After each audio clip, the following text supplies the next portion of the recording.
ফালে গৰম চৰম আছে নে নাই গৰমৰ দিনটো যে মাফলা মাৰি আছে তাকেইটোৱে ভাই তোমালোকক যে মই ৰচনা আৰু কবিতা মুখস্থ কৰি আহিবলৈ দিছিলোঁ কৰিছানে সকলোৱে? ৰচনা আৰু কবিতা পাৰবি না নাই ৰচনা ৰচনা নে ৰচনা ৰচনা পাৰবি না পাপা তই উঠচোন হাও মই চেষ্টা দিয়াচোন তই কবিতাটো মাতচোন। হাও প্ৰথম কিবা কি আছিল কিবা শুৱনি আছিল পাইছোঁ হাও মোৰ পচিৰ শুৱনি আমাৰ স্কুলখনত শুৱনি ৰুমেৰে ভৰা কিন্তু তাত এখনো ফেন নাই চব অচলে পৰা জাগাত দিছে কিন্তু পাপা হ'ব দি তই আৰু কি মাতবি মই বুজি পাই গৈছোঁ এতিয়া বহ। অকণ বাচলোঁ দে কিবাকে এইবাৰ তই ৰচনা মাত। ছাৰ গৰুৰ ৰচনা মাতিলে হ'বনে? হ'ব দি মাত।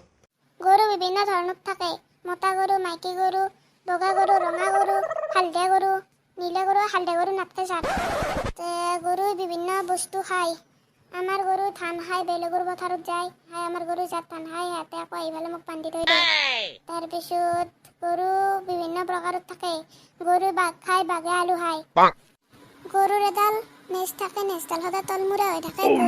এক খুলকা দাঁত আছে আৰু সেই দাঁতেদি গৰু হাইলি গৰুক মস্তি লাগে আগৰ দিনত দৰাবিলাকে গৰু বিজুতি বিয়া কৰাব আহিছিল